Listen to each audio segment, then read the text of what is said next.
Hello and welcome. This is Brian McAvoy. And I'm Tim Shank. This is Two Cyborgs and a Microphone. Today, we're talking about Sexbots. Gasp. Oh my gosh. Well, we all knew it was coming, right? We all knew it was coming. Was that a pun?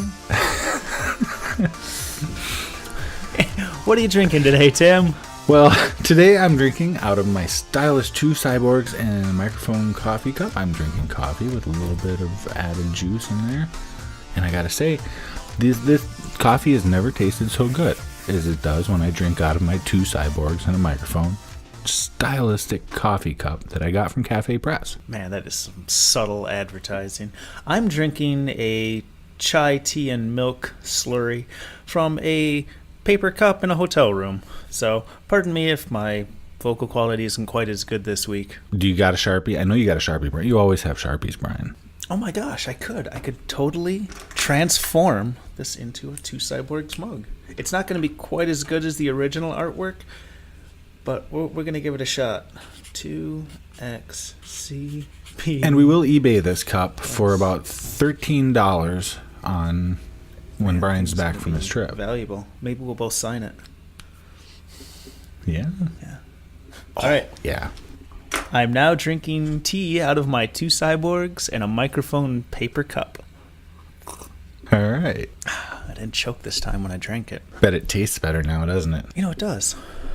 Wow. I knew it. And as a matter of fact, I'm wearing my Two Cyborgs and a Microphone hoodie. Looks so good. Awesome. You guys can tell. I'm sure I sound better. I think so. You're a smart man. What was our topic? What are we here for? We're talking about Sexbots. Oh my gosh, how did we get distracted from that subject? Well, I don't know, because, this is something that we've all known is coming, like I said. And I got to say, it's not here yet. There are some options out there. We saw an article. It came out in January, but I just recently saw it. And it's labeled, "Will a sex robot BJ cafe actually ever happen? The promise of a robot fellatio cafe in London may be a marketing stunt, but some are convinced it's possible." It's a little weird, isn't it? When you told me about this in the first place, you're like, hey, this London is going to have a Robo BJ cafe, and they're going to have lattes and table service. I was like, that's going to make so much money.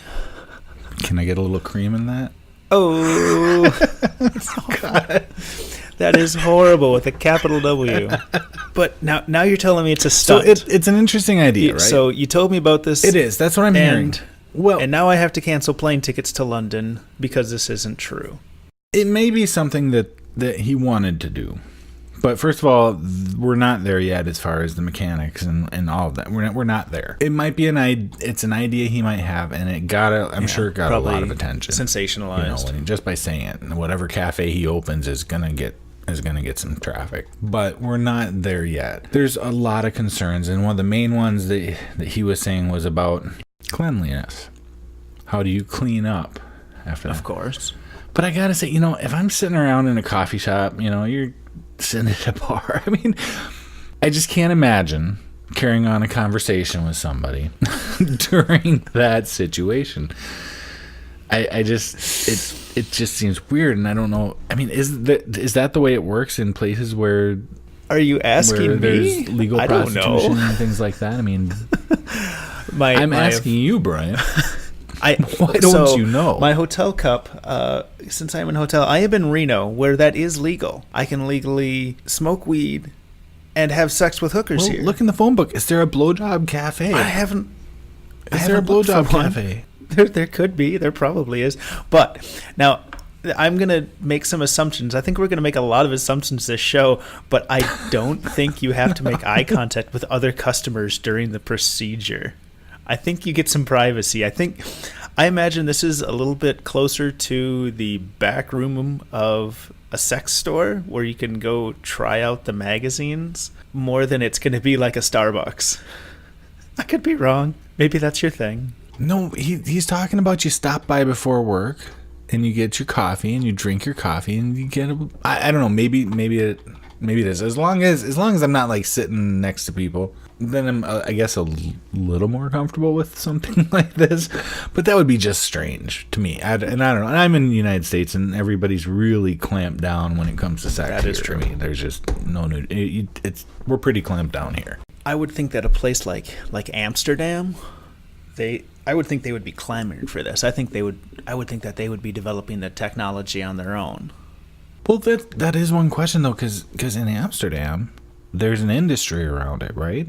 And everywhere. Oh, there's a huge industry. So that's one thing that maybe there's some challenge there, because what do the sex workers have to offer once we get to a level where this is possible? Well, I think there's still going to be a human component that's going to be appealing. Yeah, but there's also a lot of complication that comes with that, right? Oh, definitely. I think you're going to have competition. You're going to have people who don't want you there.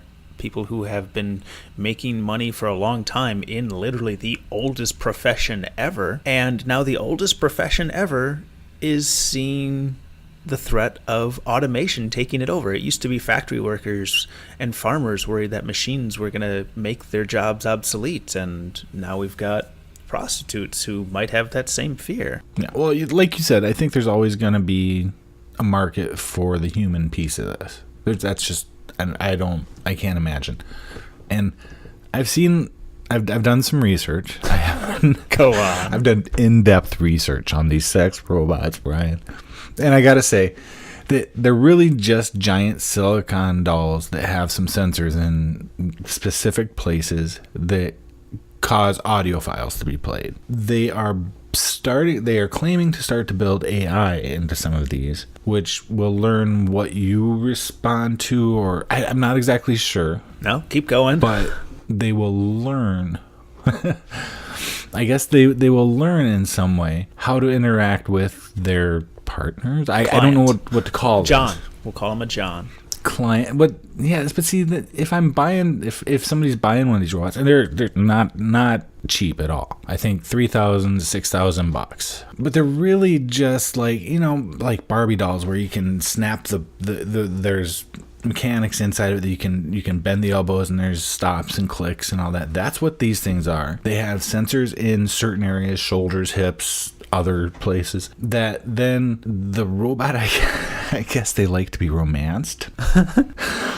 they'll respond to a touch on the side, on the jaw or the neck favorably, and then ask for more, and then it's this whole thing that I don't, and there's not much information out there about these, but they will progress. They will start being friendly, and actually some of these, Samantha, I think is the name of the one that I was reading about, has a family mode where she's nice and appropriate for anybody, so you can bring her along to your parents, wherever you go for dinner and stuff like that, and she'll do philosophy talk, and she'll quote facts, and actually, I don't know if she's drawn it from Wikipedia or what, but she'll talk philosophy with you and some other things. Oh man, this is like, oh, my sex robot has 20,000 lines of code. She's very well read.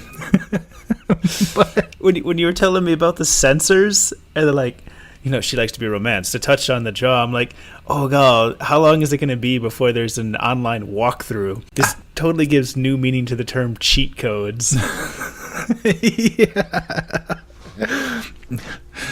Yeah. Oh my gosh, you're like, jaw, hip, nipple.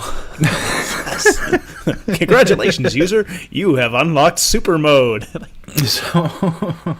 So that's I mean, they're really just giant action figures. They don't actually move. They don't have any muscles. They don't. Their limbs don't move except for the positions that you position them in. And then when you touch them in certain places, they have sponsors there, and then they play audio files. I don't know if they're talking about AI as far as like kind of including something like the AI that's in a lot of the phones nowadays that doesn't actually do that well anyway. But I think that's kind of where they're headed. Oh, so you could actually have a conversation that's being streamed over the internet for some central processing unit to be like, oh yeah, that guy really likes the idea of a sexy pizza delivery girl. Right. But they're not actually robots. So when you were describing all this, like, you know, they don't move on their own, I'm like, great. So it's like sex with a paraplegic or a quadriplegic. They're not robots. I read they just developed some kind of robotic head that actually has emotion. It can mimic emotion. It can move its mouth. It looks realistic. Things like that. And that's very, very new. I don't know what the date of the article I was reading. So these are more concerned with the emotional interaction rather than just the socket. Yeah. Yeah, they are. And I don't know. They have different modes. Like I say, there's a family mode. There's I forget the name of the modes, but there's one that goes that's hot, you know, and one that's just normal. But yeah, they're more focused on, I guess, the romance, which is a little weird. I guess that makes sense. You want to have a more immersive experience rather than anything else. And I guess that's why dating sims are so popular. You get that immersion, you develop some kind of reaction. And I suppose from a manufacturing standpoint, it makes more sense that you want to make your customer really appreciate the product they bought, and that will keep them coming back for upgrades and repairs and the next model. So compare the shape of the Model T car, where they just sold cars, you know, a replacement for horses, and look at a car now. It has much more anthropomorphic features, smooth lines, the way the seats conform to a human body. They're way closer to humans than the Model T were. But I was also reading about couples sharing one of these robots to improve intimacy. And I don't know exactly how that works. I'm not able to really wrap my mind around how that would be great. You know? I mean, why would you want to bring in a sex doll into a relationship? I guess I don't know. People do that with sex toys too, though, but to me, that's something different. You know, it's different than a sex toy when you have a giant, heavy silicone doll that talks. I just don't. It's kind of like when the dog is in the room. You're like, come on, dog, go away. This is not dog interaction time at all. Yeah. Well, and it's weird that they don't move. I mean, they're calling them robots, but they're not. Well, they have automation. They have, you know, a call and response, voice interaction, and if they have sensors, there's input. If there's voice, there's output. I guess that qualifies as a robot. It can't navigate a maze, but it can navigate sexuality, at least in its limited way. It's to some degree. I guess we'll have to wait and see, right? Because there's nobody buying these yet. Is there nobody buying them because they're not available, or because people don't want them? I don't know. I think that they're so expensive at this point that, I mean, who's going to buy a $6,000 sex toy? You know, look at what porn did for the internet. One thing that comes to mind for me is, will sex robots really develop android that end up coming across all things? Because, you know, without porn, the internet would have not progressed nearly as fast as it did. It would not have grown as fast. It would be a much different landscape. It really would. So now that we have sex and robotics kind of coming together, hypothetically at this point, I mean, there's not a whole lot that's going to get. As people develop these sex bots to move, to interact, to do things like that, it's going to bring forward the science of robotics and specifically androids, human-looking androids. If you can do it for the purpose of sex, then you can easily do it for other things. You know, robotic butlers. Sex is easy to market. Sure. This subject is a case where fringe technology, you know, something we don't talk about a whole lot, sex and intimacy, is being brought from the fringe to the mainstream. We're talking about, you know, bedroom toys, not just existing in the bedroom, but existing in a coffee house. And that's what grinding is largely about, not the bedroom part, but taking something that's not highly publicized, something that's kind of strange, and trying to bring it into the mainstream. And that's what I want to learn from this, because grinding is not super sexy. Now, there are exceptions like Rich Lee, who was working on his Sextron 9000, which is an implantable vibrating penis contraption. And I actually got to talk with him about this on a panel at DEF CON 25. That's about the only sexiness that grinding sees. So what do you think, Tim, about bringing this sort of thing into the mainstream? Do you think this cold silicone nature being made more publicly acceptable, do you think that's going to help us? I don't think that there is much crossover between the two concepts. Does that answer your question? Yes. Oh. I, however, disagree. Okay. I think that as we become a society that is more comfortable with the idea of silicone and copper alongside of us, I think that's going to help people accept the idea of implants and that sort of thing. Okay, I see your point. I'm not sure that I share it. To me, sex has always been in this little pocket, and not just to me. To society, it's kind of its own standalone thing. That's terrible. Well, it's kind of it doesn't. The idea of sex rarely bleeds over into practical matters, does it? I guess does. Am I right in saying that? I get what you're saying, and I think you're right. But at the same time, things like pornography, proliferation of the internet, people became comfortable with the internet because they went there for porn, and all of a sudden they're like, hey, wait, I could use this same technology to do this or that, or advertise, and all of a sudden the internet was like huge because everyone knew how to use the internet. Right. And let me go back on what I was saying. We talk about human augmentation, and when we talk about grinding, we're talking about getting pretty deep into that. If there's anything that human augmentation has, if there's any concept that human augmentation has been in just lockstep with, it's sex. I mean, there's all kinds of toys, there's all kinds of, cock rings and extender. I mean, there's no shortage of things. No, keep the list going. Let's hear it. No, I don't even know all of them, but I think that actually when it comes to sex, there's tons of ways to augment your sexual ability, your sexual form, I guess, what shape you are. There's all kinds of things like that. I think maybe you're right. I don't know about these sex bots being in that way, but sex in general there's a lot of opportunity for augmentation, and you can go to any store and find a way to do it, if you know what I mean. So I guess we'll leave it there, right? I mean, is there anything catchy I can say to get people into it? No, I don't know. Whatever. Keep your list going about the cock rings and the vibrators and the butt plugs. No, we're not gonna start doing. I already got it. I think I said blowjob like 4 times on this. Oh, you said cock ring. That was pretty cool. I did say cock ring, so now I got to mark this whole thing as being explicit. Well, we were talking about I don't know where the line is drawn where I have to mark one of our podcasts explicit for specific words. I think this one's pretty safely explicit. You think so? I think so. Shit. Well, right. I was going to use the word fucking, but I held back. and now that I know this is explicit, I'm going to explain how I didn't use the word fucking and how I've used the word fucking 3 times. Perfect. All right. So thank you for listening.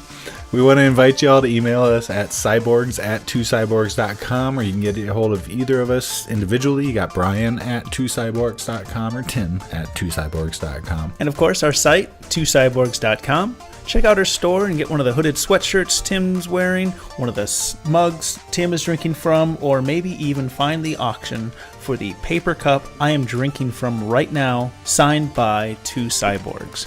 This is Brian McAvoy, and I'm drinking from that cup. And this is Tim Shank. You have been listening to Two Cyborgs and a Microphone, brought to you by Two Cyborgs, who both have microphones. Like, follow, share, +1, and don't forget to subscribe on any of the popular podcast services, including Google Play Music, iTunes, and Stitcher. Help us move up the podcast ladder by subscribing and commenting on iTunes. And now we tweet, so on Twitter, we're at Two Cyborgs. Hit us up. Thank you. There we go. That was kind of fun.